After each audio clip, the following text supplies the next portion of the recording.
حضرت صہیب رضی اللہ تعالیٰ عنہ سے روایت ہے کہ رسول اللہ صلی اللہ علیہ وآلہ وسلم نے فرمایا، تم سے پہلے لوگوں میں ایک بادشاہ تھا، اس کا ایک جادوگر تھا۔ جب وہ جادوگر بوڑھا ہو گیا، اس نے بادشاہ سے کہا، اب میں بوڑھا ہو گیا ہوں، آپ میرے پاس کوئی لڑکا بھیج دیجئے، میں اس کو جادو سکھا دوں گا۔ چنانچہ اس نے اس کے پاس ایک لڑکا بھیج دیا، وہ اسے سکھانے لگا۔ جب وہ لڑکا جادو سیکھنے کے لیے جاتا تو اس کے راستے میں ایک راہب تھا، وہ اس کے پاس بیٹھنے اور اس کی باتیں سننے لگا جو اسے اچھی لگتی۔ جب وہ جادوگر کے پاس آتا تو راہب سے گزرتے ہوئے اس کے پاس بیٹھ جاتا، اور جب وہ جادوگر کے پاس جاتا تو وہ تاخیر کے سبب اس کو مارتا۔ اس لڑکے نے راہب سے اس کی شکایت کی۔ راہب نے اس سے کہا، جب تمہیں جادوگر سے ڈر لگے تو اس سے کہنا، میرے گھر والوں نے مجھے روک لیا تھا، اور جب گھر والوں سے ڈر لگے تو کہہ دینا، مجھے جادوگر نے روک لیا تھا۔ وہ اسی طرح معاملہ چلا رہا تھا کہ اسی اثناء میں اس کا سامنا ایک بڑے جانور سے ہوا جس نے لوگوں کا راستہ بند کر دیا تھا۔ لڑکی نے سوچا کہ آج میں پتہ چلا لوں گا کہ جادوگر افضل ہے یا راہب۔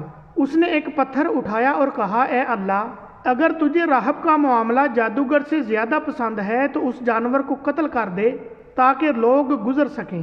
اس نے پتھر مار کر اس جانور کو قتل کر ڈالا اور لوگ راستے سے آنے جانے لگے۔ پھر وہ راہب کے پاس آیا اور یہ بات بتائی۔ راہب نے اس سے کہا، بیٹے، آج تم مجھ سے افضل ہو، تمہارا اللہ کے ہاں مقبولیت کا معاملہ وہاں تک پہنچ گیا ہے جو مجھے نظر آ رہا ہے۔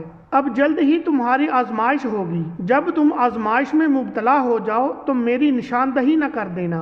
یہ لڑکا مادرزاد اندھے اور پھل بیری کے مرض کو ٹھیک کر دیتا تھا اور لوگوں کی تمام بیماریوں کا علاج کر دیتا تھا۔ بادشاہ کے ایک مصاحب نے جو اندھا ہو گیا تھا، یہ بات سنی، وہ بہت سے ہدیے لے کر آیا اور کہا، یہ جو کچھ ہے اگر تم نے مجھے شفا دے دی تو سب تمہارا ہے۔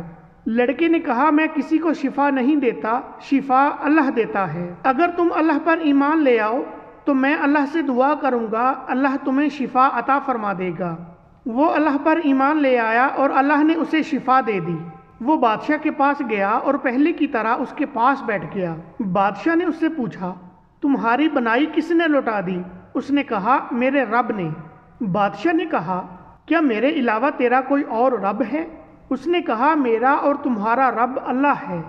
بادشاہ نے اسے پکڑ لیا اور مسلسل اسے اذیت دیتا رہا، یہاں تک کہ اس نے اس لڑکے کا پتہ بتا دیا۔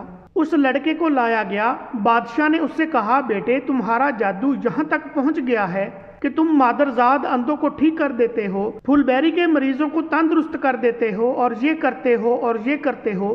تو اس نے کہا، میں کسی کو شفا نہیں دیتا، شفا تو صرف اللہ دیتا ہے۔ بادشاہ نے اسے پکڑ لیا اور اسے مسلسل اذیت دیتا رہا، یہاں تک کہ اس نے راہب کا پتہ بتا دیا۔ پھر راہب کو لایا گیا اور اسے کہا گیا، اپنے دین سے پھر جاؤ۔ اس نے انکار کیا تو اس بادشاہ نے آرا منگوایا اور اس کے سر کے درمیان میں رکھا اور اسے چیرا، یہاں تک کہ اس کے 2 ٹکڑے ہو کر ادھر ادھر گر گئے۔ پھر بادشاہ کے مصاحب کو لایا گیا، اس سے کہا گیا، اپنے دین سے پھر جاؤ۔ اس نے بھی انکار کر دیا۔ اس نے اس کے سر پر بھی آرا رکھا اور اسے چیر دیا، اس کے 2 ٹکڑے ہو کر ادھر ادھر گر گئے۔ پھر اس لڑکے کو لایا گیا اور اس سے کہا گیا، اپنے دین سے پھر جاؤ۔ اس نے انکار کیا تو اس بادشاہ نے اسے اپنے چند ساتھیوں کے حوالے کیا اور کہا، اس کو فلاں فلاں پہاڑ پر لے جاؤ، جب تم پہاڑ کی چوٹی پر پہنچو تو پھر بھی اگر یہ اپنے دین سے پلٹ جائے تو ٹھیک، ورنہ اس کو اس چوٹی سے نیچے پھینک دو۔ چنانچہ وہ اس کو لے گئے اور اسے لے کر پہاڑ پر چڑھ گئے۔ تو اس نے دعا کرتے ہوئے کہا، اے اللہ، تو جس طرح سے چاہے میری ان کی طرف سے کفایت یعنی حفاظت فرما۔ چنانچہ پہاڑ نے ان کو زور سے ہلایا اور وہ پہاڑ سے نیچے گر گئے۔ وہ لڑکا چلتا ہوا بادشاہ کے پاس آ گیا۔ بادشاہ نے اس سے پوچھا، تیرے ساتھ جانے والوں کا کیا بنا؟ اس نے کہا، اللہ نے مجھے ان سے بچا لیا۔ چنانچہ اس نے اسے اپنے چند اور ساتھیوں کے سپرد کیا اور کہا، اسے لے جاؤ، اسے ایک کشتی میں بٹھاؤ اور اسے لے کر سمندر کے وسط میں پہنچو، اگر یہ اپنے دین سے پھر جائے تو ٹھیک، ورنہ اسے سمندر میں پھینک دو۔ وہ اسے لے گئے اور اس نے کہا، اے اللہ، تو جس طرح سے چاہے مجھے ان سے بچا۔ تو کشتی ان لوگوں پر الٹ گئی اور وہ سب غرق ہو گئے۔ وہ لڑکا چلتا ہوا بادشاہ کے پاس آ گیا۔ بادشاہ نے اس سے کہا، تمہارے ساتھ جانے والوں کا کیا بنا؟ اس نے کہا، اللہ نے مجھے ان سے بچا لیا۔ پھر اس نے بادشاہ سے کہا، تم اس وقت تک مجھے قتل نہیں کر سکو گے جہاں تک کہ جو میں تمہیں کہوں وہی کرو۔ اس نے کہا وہ کیا ہے؟